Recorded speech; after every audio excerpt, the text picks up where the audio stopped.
আসসালামু আলাইকুম। আজ আমি আপনাদের সাথে শেয়ার করব কিভাবে এই কামিজটি কাটিং করতে হয়। আশা করি আমার ভিডিওটি মনোযোগ সহকারে সম্পূর্ণ দেখবেন। তো চলুন শুরু করা যাক।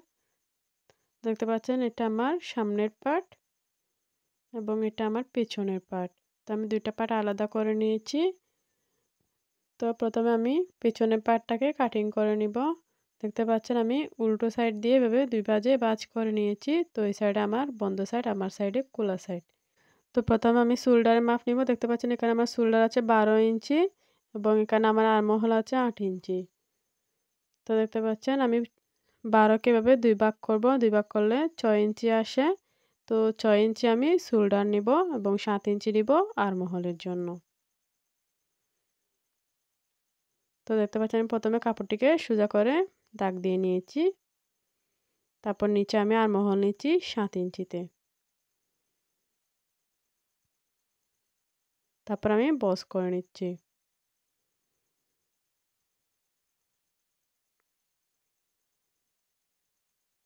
তারপর দেখতে পাচ্ছেন এখানে আমার বডির মাপ আছে ১৮.৫ ইঞ্চি এবং কোমরের মাপ আছে 16.5 ইঞ্চি এবং হিপের মাপ আছে 18.5 ইঞ্চি। তো দেখতে পাচ্ছেন, আশা করি বুঝতে পেরেছেন কিভাবে আমি মাপগুলো নিয়েছি। দেখুন আমার এখানে ঘের আছে 21.5 ইঞ্চি।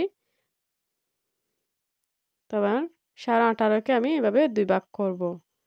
তো আপনার বডি যতটুকু হবে তার ২ ভাগ করবেন এভাবে ৪ ভাঁজের মধ্যে। 18.5 ইঞ্চিকে ২ ভাগ করলে ৯ ইঞ্চি ২ সুতা হয়। তো আমি ৯ ইঞ্চি ২ সুতা নিয়েছি এবং ১.৫ ইঞ্চি নিয়েছি এক্সট্রা সেলাইয়ের জন্য। তারপর শোল্ডারের মধ্যে ফিতাটাকে এভাবে রেখে আমার সাইড ফাড়াটা কতটুকু আছে দেখব। দেখুন আমার ১৯ ইঞ্চিতে সাইড ফাড়াটা আছে। তো আমি নিচ থেকে এভাবে ১৯ ইঞ্চিতে একটা দাগ দিয়ে নিব। তো প্রথমে আমি উপর থেকে একটা ১/২ ইঞ্চি নিচে মার্জিন করে নিয়েছি। তারপর আমার এখানে হিপের জন্য মার্জিনটা দিয়ে নিচ্ছি। তারপর হিপ এবং বডির মাঝখানে আমি কোমরের জন্য মার্জিন করে নিব।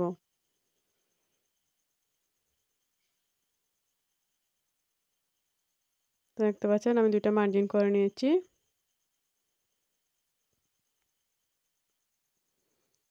তো আমার কোমর ছিল 16.5 ইঞ্চি। তো 16.5 কে ২ ভাগ করলে ৮ ইঞ্চি ২ সুতা হয়। তো আমি ৮ ইঞ্চি ২ সুতার মধ্যে একটা মার্জিন করেছি এবং ১.৫ ইঞ্চি নিয়েছি এক্সট্রা সেলাইয়ের জন্য। তো আমার যেহেতু বুক আর হিপ একই রকম, তো আমি হিপের মধ্যেও ৯ ইঞ্চি ২ সুতা নিয়েছি এবং ১.৫ ইঞ্চি নিয়েছি এক্সট্রা সেলাইয়ের জন্য। আমার গেয়ারলাইন যেহেতু ২১.৫ ছিল, তো আমি এখানে মোট ২৫ ইঞ্চি গেয়ারলাইন নিব। তো ২৫ কে এভাবে ২ ভাগ করব। ২ ভাগ করলে দেখুন ১২.৫ হয়। তো ১২.৫ ইঞ্চিতে আমি একটা মার্জিন করব এবং ১ ইঞ্চি নিব এক্সট্রা সেলাইয়ের জন্য। তারপর আমি আর্মহোলের জন্য ১.৫ ইঞ্চি উপরে এভাবে শেপ দিয়ে নিব। তারপর আমি শেপ কাট দিয়ে এভাবে মিলিয়ে নিব।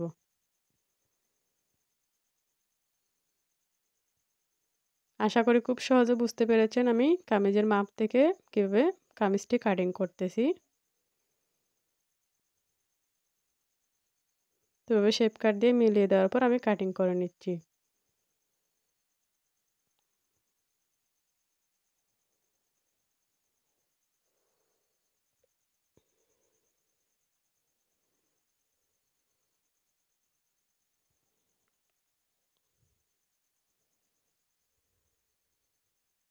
দেখুন আমার কাটিং করা কমপ্লিট হয়ে গেছে। তারপর নিচ থেকে আমি ১/২ ইঞ্চি উপরে এখান থেকে ডাউন করে দিব, যাতে আমার কোনটা ঝুলে না থাকে। তারপর হিপের মধ্যে আমি একটা ছোট্ট চিহ্ন দিয়ে নিব এবং গলার মধ্যেও ছোট একটা চিহ্ন দিয়ে নিব। তারপর আমি সামনের পার্টটাকে গলার সমান মাঝ বরাবর ভাঁজ করে নিয়েছি, দেখতে পাচ্ছেন। তো যেহেতু আমার সামনের মধ্যে ডিজাইন করা আছে, তো গলার সমান মাঝ বরাবর এভাবে ভাঁজ করে নিয়ে পিছনের পার্টটিকে উপরে সমানভাবে বিছিয়ে রেখেছি। তো সোজা করে বিছিয়ে রাখার পর আমি এখানে লম্বার মাপ নিচ্ছি। দেখুন আমার এখানে লম্বা আছে ৪৫ ইঞ্চি। যার যতটুকু লম্বা প্রয়োজন লম্বাটা নিয়ে নিবেন। আমি পুরা লম্বাটাই নিয়ে নিচ্ছি। তারপর আমি কাপড়টাকে সুন্দরভাবে কেটে নিচ্ছি।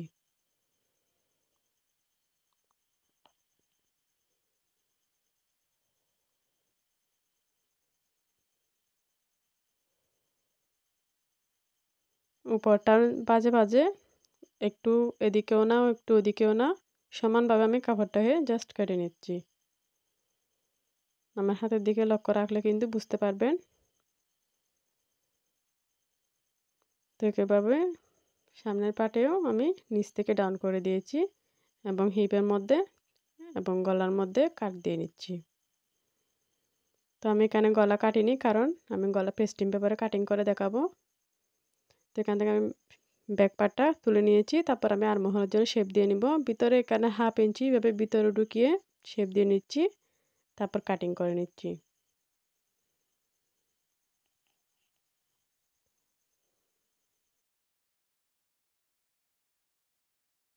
তো দেখতে পাচ্ছেন আমার বডির কাপড়গুলা কাটিং করা কমপ্লিট হয়ে গেছে। এবার আমি হাতার কাপড়টাকে কাটিং করে নেব। তো আমি হাতার কাপড়টাকে 4 ভাঁজে ভাঁজ করে নিয়েছি। তারপর আমি শেপ কাট দিয়ে সোজাভাবে দাগ দিয়ে নিচ্ছি। তো আমি হাতার মধ্যে ডিজাইন করব, তাই 1/2 ইঞ্চি উপরে একটা মার্জিন করব। তো আমি 1 ইঞ্চি ডিজাইন করব। 1 ইঞ্চিটা আমি এখানে উপরে এভাবে ছেড়ে দেব। তারপর আমি হাতার লম্বা নেব। তো আমি আমার হাতার মোট লম্বা নেব 15 ইঞ্চি। তো এভাবে 1 ইঞ্চি উপরে রেখে আমি লম্বাটা 15 ইঞ্চি নিয়ে নিয়েছি এবং 1/2 ইঞ্চি এক্সট্রা নিয়েছি সেলাইয়ের জন্য। তারপর আমি সোজা করে মার্জিন করে নিচ্ছি। তারপর আমি মার্জিন থেকে নিচে 3 ইঞ্চি করে ডাউন করে দিচ্ছি হাতার শেপ দেওয়ার জন্য। তারপর আমি হাতার শেপ দিয়ে নিচ্ছি।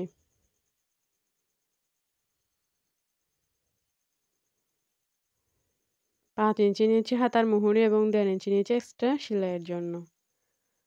তারপর আমি সোজা করে দাগ দিয়ে নিচ্ছি।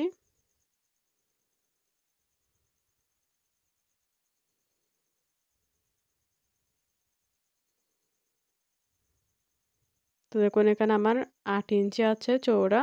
তো আমার আরও 1.5 ইঞ্চি এক্সট্রা প্রয়োজন। তো সেটা কীভাবে বাইর করব একটু অপেক্ষা করলে কিন্তু দেখতে পারবেন। তারপর আমি কাটিং করে নিচ্ছি।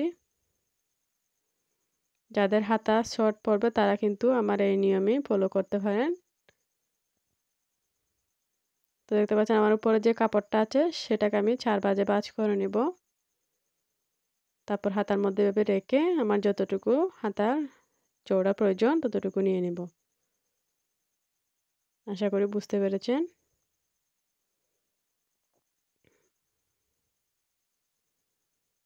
তো দেখুন আমার পার্টগুলো জয়েন করতে হবে জাস্ট। তারপর আমি হাতার তালপাট কাটিং করে নিব। তো জামাতে যেভাবে 1/2 ইঞ্চি ভিতরে ঢুকিয়ে তালপাট কাটিং করেছি, হাতার মধ্যেও এভাবে এক সাইডের মধ্যে তালপাটটা কাটিং করে নেব। তারপর আমি হাতার চিহ্ন দিয়ে নিয়েছি। সোজা সাইড দুটা ভিতরে রেখে তালপাটটা কাটিং করবেন। তারপর আমি গলার লম্বার মাপ নিব। দেখুন আমার এখানে গলার লম্বা আছে 4.5 ইঞ্চি। সামনের গলার এবং পিছনের গলার লম্বা আছে 3.5 ইঞ্চি। তো আমি এখানে একটা পেস্টিং পেপার নিয়েছি। পেস্টিং পেপারকে আমি 2 ভাঁজে ভাঁজ করে নিয়েছি। গলার চওড়া নিব 2.5 ইঞ্চি। তারপর আমি সোজা দাগ দিয়ে নিচ্ছি। আমার সামনের গলার লম্বা নিব 5 ইঞ্চি। তো 5 ইঞ্চিতে একটা মার্জিন করে নিব এবং 5 ইঞ্চির 1 ইঞ্চি উপরে একটা মার্জিন করে নিব পানগলা শেপ দেওয়ার জন্য। দেখতে পাচ্ছেন আমি পানগলা শেপটা কীভাবে দিচ্ছি। তারপর চারপাশে 1 ইঞ্চি করে এভাবে ঘুরিয়ে ঘুরিয়ে দাগ দিয়ে নিব।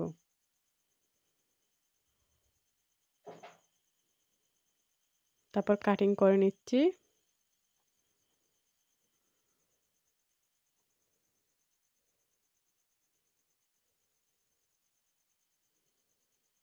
সবসময় চেষ্টা করবেন পেস্টিং পেপারে গলাটা কাটিং করার জন্য, তাহলে গলার ফিনিশিংটা অনেক সুন্দর হবে। দেখুন আমার পান গলাটা রেডি হয়ে গেছে। এবার আমি পিছনের পার্টের জন্য গলাটা রেডি করব। তো একইভাবে এখানে আমি গলার লম্বা নিব 3.5 ইঞ্চি এবং চওড়া নিব 2.5 ইঞ্চি। তারপর আমি বস করে নিব।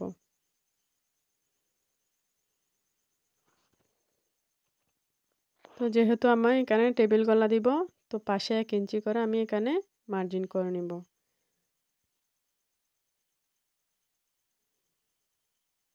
চারকোনাভাবে আমি মার্জিনটা করে নিচ্ছি।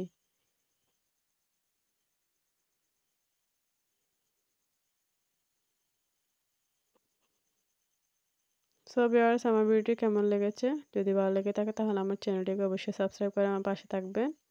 আরও নতুন নতুন ভিডিও পেতে পাশে থাকা বেল আইকনটি চাপ দিয়ে রাখবেন।